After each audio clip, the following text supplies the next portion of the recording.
Ladies and gentlemen, welcome to MCQ Sutra. Before I go ahead, I want to qualify and I want to clarify. ये जितने भी tricks हैं, ये knowledge को सप्लांट नहीं कर सकती। अगर आपने तैयारी नहीं करी है तो आप यूपीएससी प्रीलिम्स क्लियर नहीं कर सकते। एक बहुत इंटरेस्टिंग फाइंडिंग कहती है कि 4 ऑप्शन टेस्ट में जहां पर 4 आंसर ऑप्शंस होते हैं A, B, C और D, आइडियली अगर प्रोबेबिलिटी के हिसाब से देखा जाए तो 25% प्रोबेबिलिटी होनी चाहिए किसी भी एक को करेक्ट होने की। पर जब इन्होंने रिसर्च करी तो पता चला कि B के करेक्ट होने की प्रोबेबिलिटी कुछ ज्यादा है बाकियों से, तो B के करेक्ट होने की प्रोबेबिलिटी 28% है, ना कि 25%। तो स्लाइट मार्जिनल गैप है।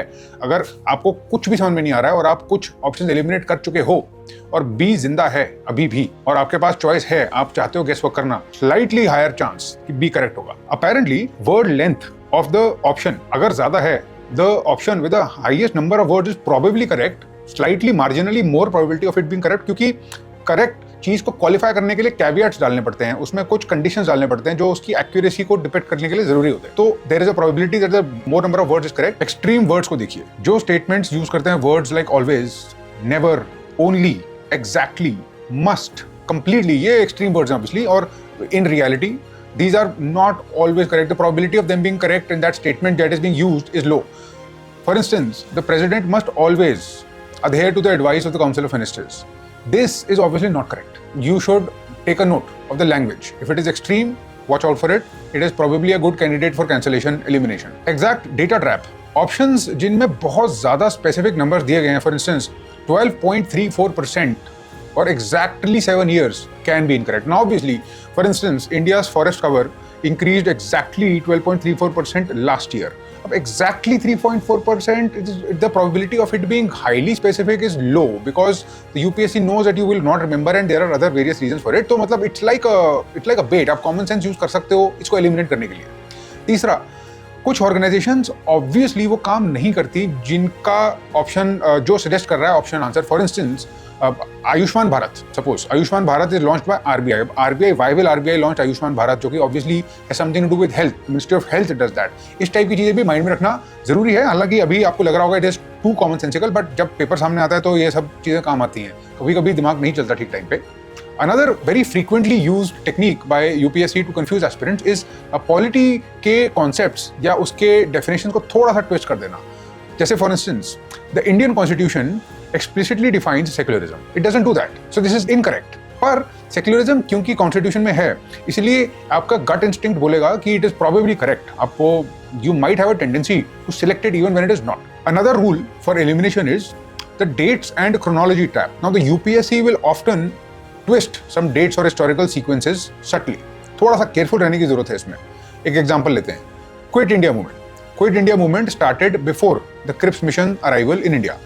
दिस इज इनकरेक्ट क्योंकि Cripps mission arrived in March 1942, quit India began August 1942। एक और बड़ी इंटरेस्टिंग थंब रूल अपने माइंड में रखने के लिए कि अगर कोई एक्सट्रीम गवर्नमेंट की अचीवमेंट है जो एग्जैजरेटेड सी लग रही है, जो अनरियलिस्टिक इम्पैक्ट बता रही है, वो शायद मोस्ट लाइकली और मोस्ट प्रोबेबली इनकरेक्ट है। For instance, India has achieved 100% electrification of all villages by 2025 और some statistic like that इस टाइप का आता है, तो obviously clearly overstated है। और इस टाइप की universal electrification अगर हुई होती, it would have been frontline news और हम बहुत बारी सुन चुके होते।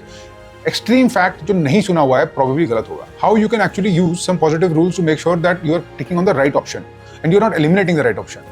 For instance, अगर qualifying words हैं जैसे कि can, may, often, correct, इस टाइप के मे बी इस टाइप के यूजुअली करेक्ट होते हैं। For instance, renewable energy can significantly reduce emissions. अब सिग्निफिकेंटली वर्ड यूज करा गया है which is sounding more realistic, क्योंकि रियलिटी में अगर ये प्रॉब्लम नहीं होती तो अभी तक प्रॉब्लम शायद सॉल्व होगी होती है और वेरियस रीजन आपको एक सेंस आएगी कि इस टाइप की एक्सट्रीम स्टेटमेंट नहीं चलेगी। कुछ मॉडरेट स्टेटमेंट्स होंगी। ऑप्शंस फ्रेज्ड विदाउट एब्सोल्यूट्स और extremes can also be true. For example, some plants may survive extreme drought conditions. अब मे वर्ड यूज किया गया है, प्रोबेबिलिटी है कि होगी क्योंकि प्लांट्स की बहुत सारी वैरायटी है, and I don't think that the statement doesn't sound incorrect because there is obviously be some exceptions to it.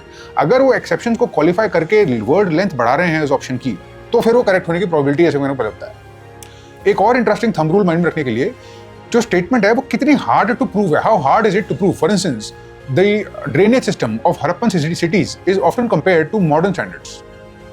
This is tough to dispute all of the above. जिस type के questions में modern और evolving technologies की बात हो रही होती है, it is likely that all of the above are correct. For example, blockchain technology is used ये एप्लीकेशन बेस्ड क्वेश्चन है, एप्लीकेशन बेस्ड क्वेश्चन है। Blockchain technology can be used in finance, B supply chain, security और all of the above.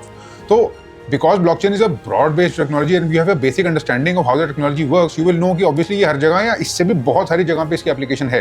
तो अगर multiple applications है और broad है तो कुछ कॉमन सेंस से we can deploy and we can eliminate this. Statements that are broadly claiming environment और ecological benefits are also usually correct if they are moderately phrased। आपको पता है environment is also something that can't be generalized, there will always be exceptions।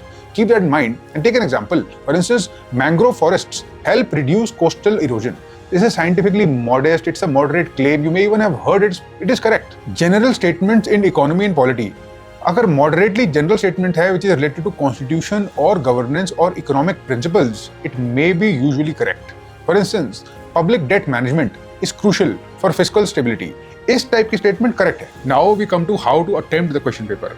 मेरे हिसाब से recommendation जो general recommendation सुनने को मिलती है वो ये है कि सबसे पहले आप क्वेश्चन पेपर स्कैन कर लो, जो आपको आंसर्स 100% पक्का पता है उनको आप टिक कर लो।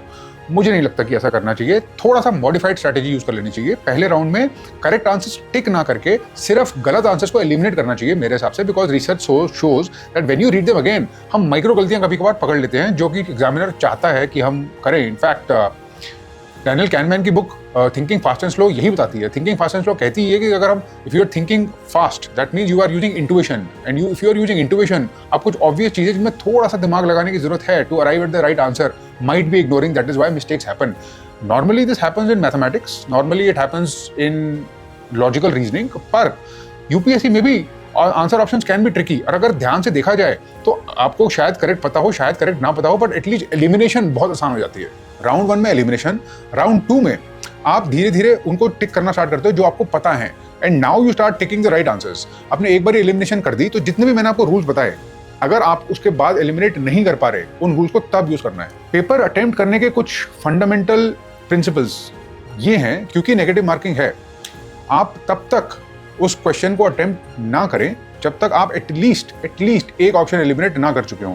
If you have not eliminated even one option, then you should not be attempting that question at all। अगर आपने 2 ऑप्शन एलिमिनेट कर दिए हैं तो 100% अटेम्प्ट करना चाहिए, क्योंकि आपकी probability of getting a right answer is a lot higher than the probability of you getting a wrong answer, और जो पेनल्टी होगी वो ऑफसेट हो जाएगी आपकी। तो जितने भी क्वेश्चंस आपने सेकेंड राउंड में जिसमें आपने 2 ऑप्शन एलिमिनेट कर दिए हैं और 2 ऑप्शन में ही बात बची है, you can actually then start doing those and complete all the options, all the questions जिसमें 2 ऑप्शन एलिमिनेट करें। उसके बाद आप तीसरे राउंड पे आओ फटाफट, and I don't think you should take more than 45 minutes for round 2, and if you are coming back for round 3 then you start tackling the questions जिसमें आप सिर्फ एक ऑप्शन एलिमिनेट कर पाए हो। अगर आप एक ऑप्शन एलिमिनेट कर पाए हो, after having gone through the paper you will have some semblance and some gut feeling। यहाँ पर आएगा gut feeling और वो सारे के सारे रूल जो हमने डिस्क्राइब करे थे जो कि डिप्लॉय करे जा सकते हैं। ओवरऑल लेवल पे आपकी नॉलेज ही आपको पार कराएगी, आपकी नॉलेज ही आपसे एलिमिनेशन कराएगी, पर अगर आप सिस्टमैटिकली चल रहे हो तो प्रोबेबिलिटी कम होती रहेगी आपके एरर्स की, आपकी एक्यूरेसी रेट थोड़ा सा बढ़ेगा, और ये जो मार्जिन मिलेगा आपको, I think that margin will be not more than 5% to be honest, but 5% भी बहुत मार्जिन हो जाता है in exam which is as competitive as the UPSC. वो 5% के मार्जिन के लिए ये सब ट्रिक्स और टेक्निक्स की बात हो रही है। जितना भी बाकी का स्कोर होगा आपका, it will be contingent upon your knowledge, your thoroughness, your revision, और जितने सिस्टमैटिक तरीके से आपके ब्रेन में इन्फॉर्मेशन ऑर्गेनाइज्ड है, जिस लेवल पे आप इन्फॉर्मेशन को रिकॉल कर सकते हो।